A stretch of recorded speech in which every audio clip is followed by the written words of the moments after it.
to welcome all the people that have suffered with their own projects, cars that have just given you the kick in the sack. I mean, every single time you put a wrench to it, it just laughs and you get up with skint knuckles, broken parts, just stuff doesn't fit, it don't run right, and you just want to rip your hair out and go berserk. Well, you know, we kind of got a car that kind of fits that bill for us, or typically we struggle with it more than we have with some of our other cars. McNugget, I don't count because that's technically in Kevin's possession, so I don't really count that one.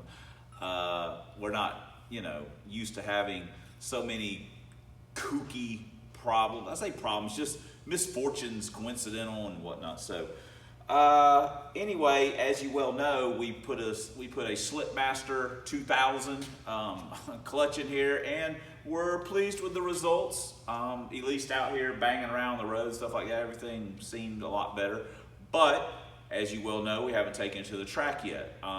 Just scheduling, motivation, working on other cars. You can probably see the 86 and maybe in the background of the shot. We've been doing a lot with it. The Love Boat, we've been working on it off and on and stuff. So we've just been working on a lot of other things. And like I said, it's a motivational thing. I'm never on a schedule or a timetable. This has got to be done. This has got to be done. I work on what I want to work on when I want to work on it. That's how the car hobby is supposed to work. Or at least that's how it works for me. But I will say that the FaiLTD is a little bit of an enigma. It's the car I love to hate, I guess. I don't know. But I do like the car. I like kind of the concept of it. I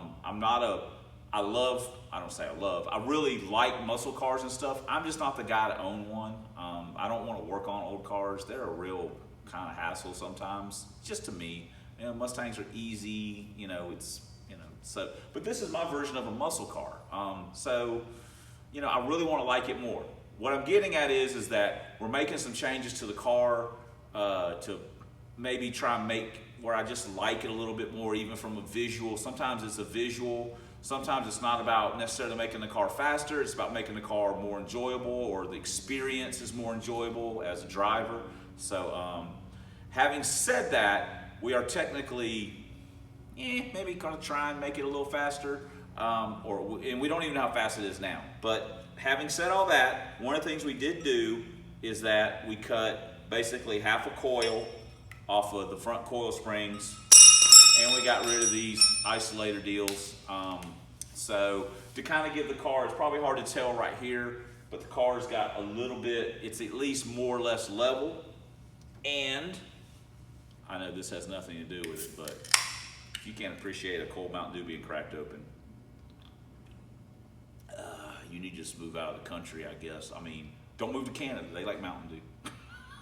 Move somewhere where they don't like Mountain Dew. I have no idea where that is. Probably not even on this planet.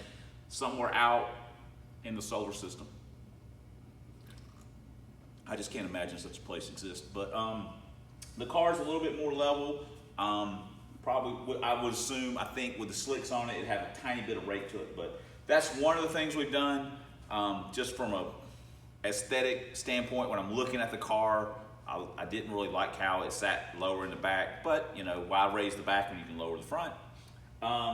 We're also, I think, going to put a fiberglass seat in it. I like the way they feel. They're comfortable for me to drive. I just feel I like the way they feel. I don't dislike stock seats. I just would rather have a fiberglass seat. That's just me though. Not everybody agrees with that, and that's fine. But that's what I like.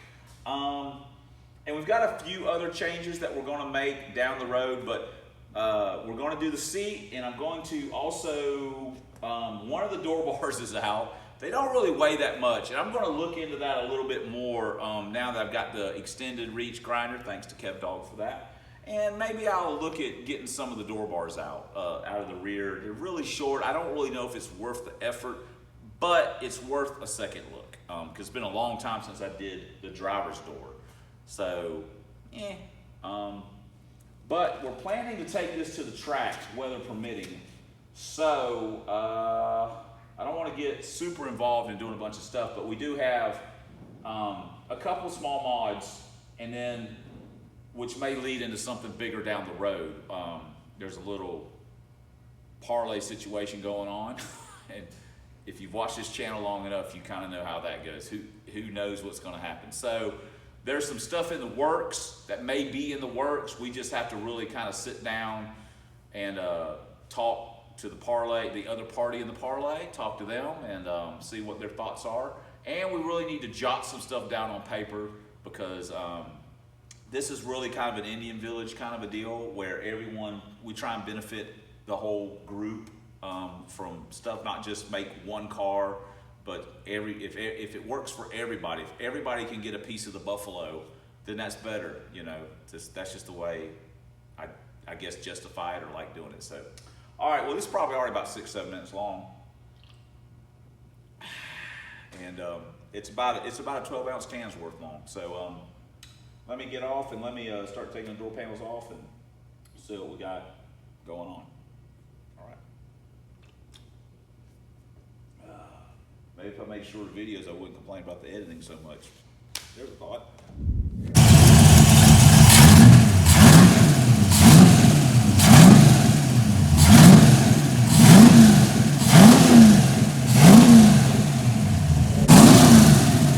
Yee, carburetor life.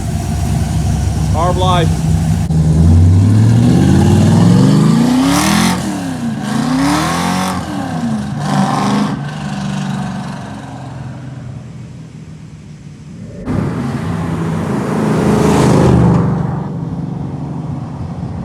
Okay guys, I just pulled both door panels. I've taken both crash bars out of the front already.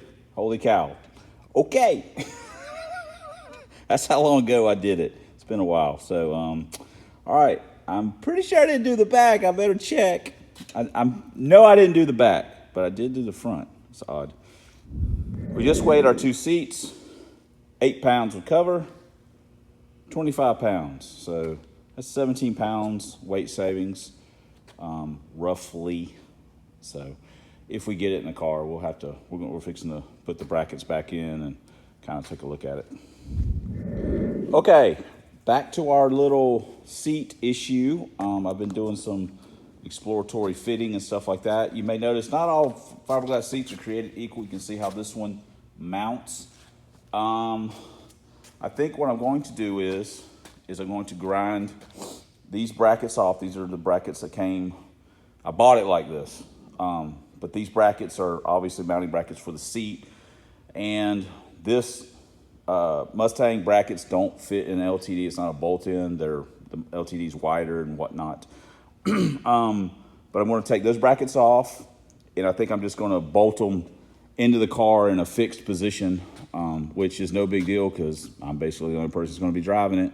And it just makes it a little easier. I think the height will be pretty close because I did set it in the car with the way it sits now, and it was way too high. So it might be close, and the weight savings will be more significant as well. So let me get the grinder out and get to work on that.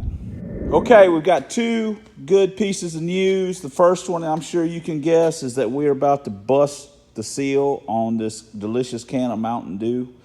The second is that we got our seat brackets off. The other good news is that we left these brackets on, this homemade stuff, and we might be able to mount another seat, a more traditional one that bolts across, fiberglass seat, to these Mustang brackets. And all we'd really have to do is probably modify the front a little bit to drop it down, and or we'd space the back. It depends on what seat we would bolt to it, but that would give us another Mustang seat that's on an adjustable track. So, but we're good to go. We're going to bolt these back up to our fiberglass seat, set it in the car, and kind of get a feel for what we're doing here. So, but let's go ahead and do this right now. This is like literally Hand Puppet's favorite job. He loves cracking these dudes. You guys want to take? No, I get the first drink. Okay, now you can have a drink. Get some of that. Here's a little something else that we got just to kind of make our cosmetics. We like it. It's an air bell from Quick Fuel. They are not giving these away for a piece of aluminum. I really hated to pay that. But, you know, I got it. I like it. It's just one of those things that when I pop the hood, I'm like, hey, I like the way that looks. I don't care about all that wiring, but I really like that. So, cool. We just got to find a good way to secure it because it's fairly loose. I was able to find some O-rings at work that I was able to wedge between it and the carburetor. That baby ain't going nowhere. I don't think it is. Another thing that we're doing is we're redoing our exhaust a little bit. This is just kind of tacked together to see how it's going to work. I'll show you what we're leaving behind. Okay, this is what we're leaving behind. It's like a Jones or Colt or whatever the heck it is, chambered muffler. I understand that with the short bullets and stuff on it, it's going to be very loud and very aggressive sounding, and I'm fine with that. If you don't like it, well, it tends to scare older people and children, so I apologize in advance if you hear the video and the car frightens you, but that's just the way we got to roll. We don't care if the cops know we're robbing the bank. They can't catch us. That's the whole idea. See that baffle in there? You see how that's welded in? There's like 2 or 3 of those. Dude, ain't getting no flow like that. May sound okay, but ain't getting no flow like that. We all about the flow. All right, we've got our exhaust glued together and painted. So that's gonna give us about a 16-pound weight savings, which in the grand scheme of things doesn't sound like much, but along with our seat, that's gonna give us around 40 pounds, and 40 pounds is 40 pounds. That'll put us under 3,000, so, you know, I'll take it. So let me show you that real quick on the seat. Here's our seat. We use some aluminum channel that we found out here, and it's not going anywhere. That's actually the seat back flexing, so that's not going nowhere. We changed shift handles just for the fun of it. Like I say, it's maybe back a ½ inch or an inch too far, or not too far. I won't know until I actually drive it, but I feel like I want to be a little bit closer, but I'll just live with it for right now. So, plus it sits a little lower, so it's a different feeling sitting in the car. So, all right, well, there we go. Exhaust, seat. All we got to do is just bolt it up and see how loud it is after the paint dries. We'll do that tomorrow. So, all right, we'll be back in the next clip. Fairly loud.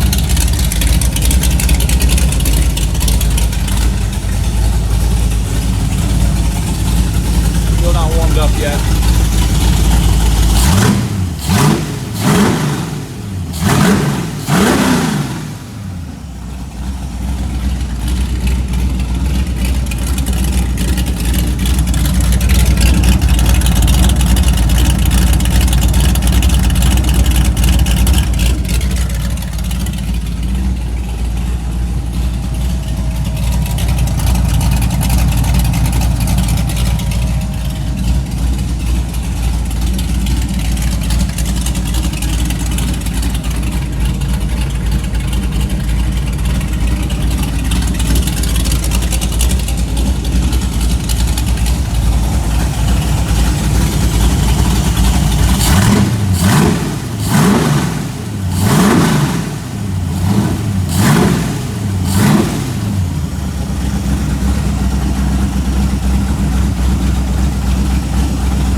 little tire smoke exiting out of the vehicle.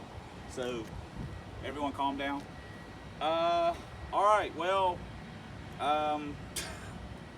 you know, hey, it's loud, it runs, the seating position. I'm sorry for the wind noise if there is any. I don't have my non-existent mic hooked up so you can hear me clearly, because this is a substandard production, people, and it's not going to get any better. You can comment on it all you want. It's just not going to happen. So anyway, there we go. It's got off work, so it's all right. Carburetor still needs some work. I hate carburetors. Just put fuel injection on it and run forever, as long as David's doing something with it. Carburetor still needs a little work. It's on the secondary side. Starts good, runs, but when you start trying to hammer on it, could have been still a little cold. Whatever. The seating position, I'm 80% happy with it. It probably needs to go forward just about an inch for me to be 100%. But other than that, I'm happy with it. You know, so we're making little improvements with this car. Long-time subscribers, or even newer subscribers, or watchers, or whatever you are, people, you YouTube humans, YouTubeites, know that I have a hate relationship with this car. But I'm doing little things to make me like it better. The seating position, I'm happier with that. The steering wheel, much happier. The shifter, I like the shifter, and it's, you know, whatever. The exhaust, you know, it's whatever. Probably an inch forward. We may look at that before we go to the track. And with the virus, we don't know when that's going to be. Track is temporarily shut down till further notice. So, you know, whenever. We still got to get the 86 up there. We got stuff going. So only getting hotter just sucks. So, but you know, we did it. We did the exhaust. We got some other stuff planned, but we can't really do that until we go to the track and see what we got right now. So anyway, it's starting to sprinkle too. So thanks for subscribing. You know, if you do, ring that bell and hit the like button. If you don't, I get the same amount of sleep. So whatever. Thanks for subscribing. Thanks for commenting. And especially, I guess, thanks for watching. And until next time on the Substandard Leader in Box Body Videos, lover of LTDs. We're starting to like the car better. We're starting to like the look of it better. We're starting to like it better. That's good news for everybody that likes this car. LTDs, drag vans, 4Eyes, POS Mustangs, Lincolns, Burts, 5.8s, and a fill in the blank that you may not have seen the video on yet. We'll see you guys in the next video.